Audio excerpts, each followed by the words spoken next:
दोस्तों, स्वागत है आपका लुतिका ब्लॉग्स फिक्स इजी की बोलती कहानियों में। मैं लुतिका आज आपको सुनाती हूँ एक famous English fairy tale beauty and the beast को हिंदी में, यानी हम सुनेंगे ब्यूटी और बीस्ट की कहानी। तो चलिए तैयार हो जाइए मेरे साथ फेयरी टेल के सफ़र पर चलने को।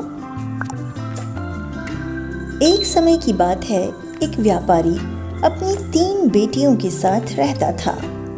व्यापारी को अपनी तीनों बेटियों से बहुत प्यार था। एक दिन उसे किसी काम से दूसरे देश जाना था। जाने से पहले व्यापारी ने अपनी तीनों बेटियों को अपने पास बुलाया और पूछा, मेरी प्यारी बच्चियों, कहो मैं परदेश से तुम तीनों के लिए क्या लाऊं?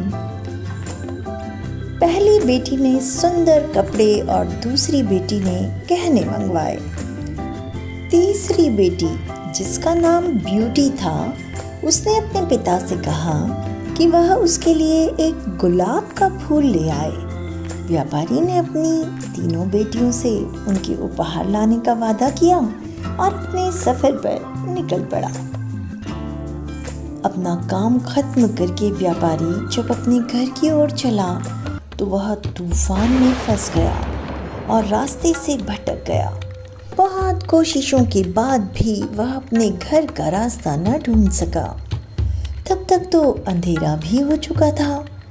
तभी अचानक उसकी नज़र एक रोशनी पर पड़ी जो दूर एक महल से आ रही थी। व्यापारी ने सोचा, शायद महल में उसे रात बिताने की जगह मिल जाए, इसलिए वह उस तरफ चल पड़ा। जब व्यापारी महल में पहुंचा तो महल में कोई भी नहीं था। उसने हर तरफ देखा, लेकिन उसे महल में कोई नहीं मिला। आश्चर्य की बात थी कि खाने की मेज पर कई प्रकार के स्वादिष्ट व्यंजन रखे हुए थे, परंतु उन्हें खाने वाला कोई नहीं दिख रहा था।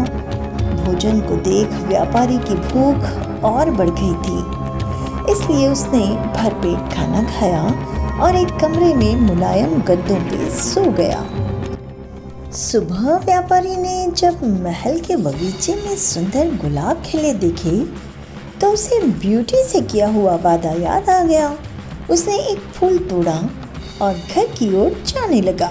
तभी वहाँ एक भयानक जीव प्रकट हुआ और बोला, मैंने तुम्हें अपना भोजन खाने दिया, अपने मुलायम गद्दों पर सोने दिया और तुम मेरे ही बगीचे से गुलाब तोड़ रहे हो।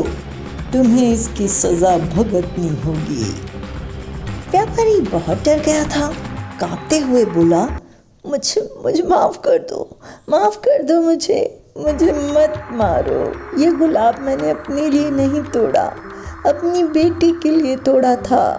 मैंने अपनी बेटी से वादा किया था कि मैं उसके लिए गुलाब का फूल लाऊंगा। ये सुनते ही राक्षस ने व्यापारी से कहा कि वह एक शर्त पर उसे छोड़ेगा। उसे अपनी बेटी को महल में भेजना होगा। डरा और घबराया हुआ व्यापारी अपनी बेटी को भेजने का वादा कर वहां से चला गया।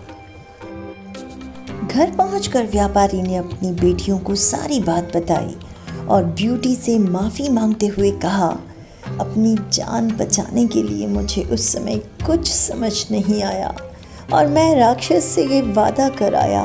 मुझे माफ़ कर दो ब्यूटी, अपने स्वार्थी पिता को माफ़ कर दो। ब्यूटी ने अपने पिता के गले लगते हुए तसल्ली दी, आप बिल्कुल परेशान ना हो पिताजी, मैं आपका किया हुआ वादा ज़रूर निभाऊंगी। ब्यूटी जब महल पहुंची तो बहुत घबराई हुई थी। राक्षस का भयानक चेहरा देखकर वह बहुत डर गई, लेकिन राक्षस ने उसका खुले दिल से स्वागत किया। राक्षस ने उसे रहने के लिए अपने महल का सबसे अच्छा कमरा दिया और जब ब्यूटी आग के सामने बैठकर कढ़ाई करती तब राक्षस उसके पास घंटों तक बैठा रहता और उसे निहारता रहता।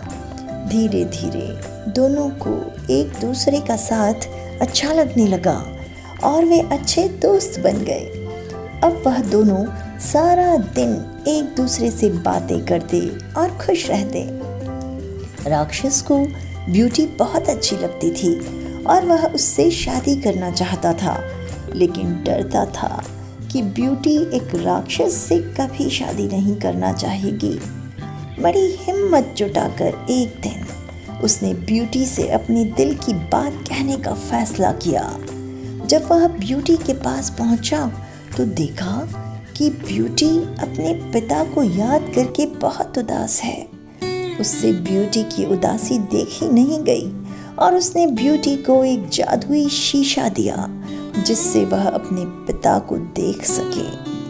ब्यूटी बहुत खुश हुई, लेकिन जब उसने अपने पिता को देखा तो वो बहुत बीमार थे।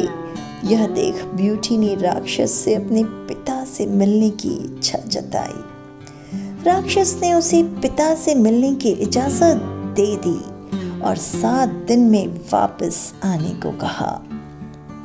ब्यूटी ने तय समय में आने का वादा किया और अपने घर चली गई। ब्यूटी को सामने देख व्यापारी खुश हो गया और जैसे जैसे उसे पता चला कि राक्षस देखने में भले ही क्रूर हो, लेकिन वह दिल का बहुत ही नेक और दयालु है, व्यापारी की सेहत और सुधरती गई। परिवार से मिलने की खुशी में 7 दिन कब निकल गए ब्यूटी को पता ही नहीं चला। एक दिन ब्यूटी ने सपना देखा कि राक्षस की हालत बहुत खराब है और जल्दी ही वो मरने वाला है। अगले ही दिन वह महल वापस आ गई और उसने पाया कि राक्षस बगीचे में बेसुध पड़ा हुआ था, जैसे वह मर चुका हो।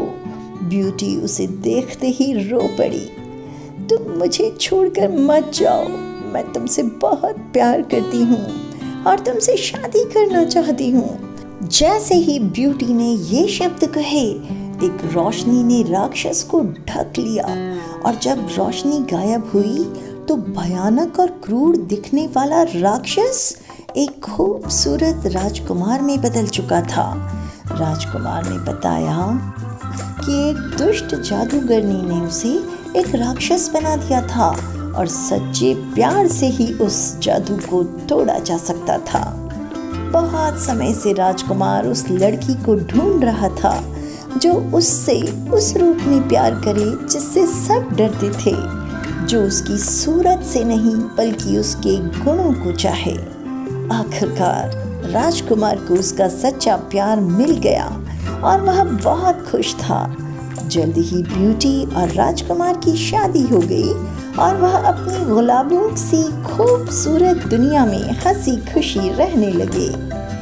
तो दोस्तों, हमें इस कहानी से ये शिक्षा मिलती है कि हमें किसी की सूरत को देखकर उसकी सीरत का अंदाज़ा नहीं लगाना चाहिए। इंसान का बाहरी रूप सिर्फ दिखावा है, उसका साफ दिल और उसके गुण देखकर इंसान से प्यार किया जाता है।